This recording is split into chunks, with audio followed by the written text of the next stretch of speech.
Umukuru w'inama nkenguzamateka Nyeniteka Emmanuel Sinzohagera yararongoye inama ku wa 4 Ndamukiza uno mwaka aho abakenguzamateka bize bongera baremeza integuro y'ibwirizwa ryerekeye iduzwa ry'imitahe ya leta y'u Burundi mu banki y'isi yose. Umushikiranganje w'ikiga ca leta Audace Niyonzima niwe yari yaserukiye leta kugira ngo ashikirize imvo n'imvano y'iyo nteguro y'ibwirizwa. Zimwe mu nsiguro yatanze, umushikiranganje Audace Niyonzima yaribukije ko Burundi ari kimwe mu bihugu bifise imitahe mu banki y'isi yose. Yamenyesheje ko hafashwe ingingo yo kongereza umutahe muri iyo banki.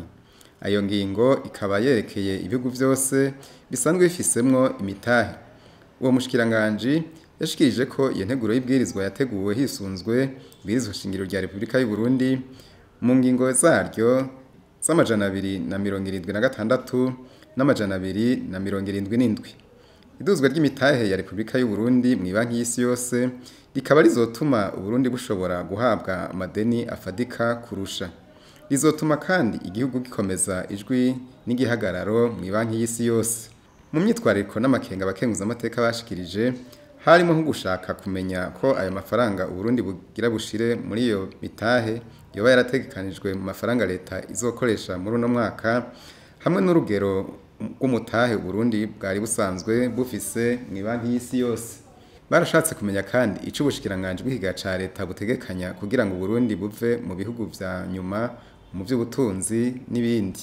Umushikiranganje Audace Niyonzima yaratanze umuco ku myitwarariko n'ibibazo by'abakenguzamateka. Ngiriye ko n'ikibazo ca très honorable yuko muba bafise intumbero yo kudusubiza inyuma mu bisanzwe sinovuga niyo ntumbero yabo mbere sinayo ntumbero yabo ahubwo ukuntu batubwira yuko twogaba ntidufata amadeni ni mu bisanzwe n'inkinkebuzo no kuduhanura kuko mu mabanki mpuzamakungu aya mashirahamwe mpuzamakungu atanga ingurane barafise nabo nyene ibiharuro nk'ibi bakorerako imbere yuko baguha ideni banza bakaraba capacité de remboursement yawe nyene ingana ukurera Burundi rero uravye ubutunzi dufise capacité de remboursement y'amadeni yo hanze barabira ko exportation uyateranije yose kuba twishira mu madolari uyateranije yose ura yuko dufasha amadeni atandukanye twogera ahantu tukabayisufura dushobora kuyasubiza ko dufise amafaranga agaciro tusubiza mu ayo madeni.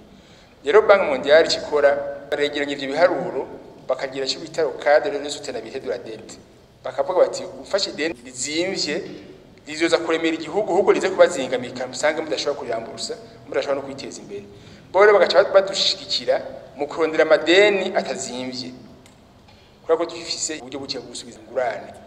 Amadeni atazimvye bita dette concessionnelle n'amadeni abafise ikiringo kirekire kugira ngo twishure twitonze akaba afisemwo ikiringo tutariha nk'imyaka 5 gushika ku 10 hanyuma tukaba tuyatora kuri todendere ntoyi usanga iri munsi ya 2%.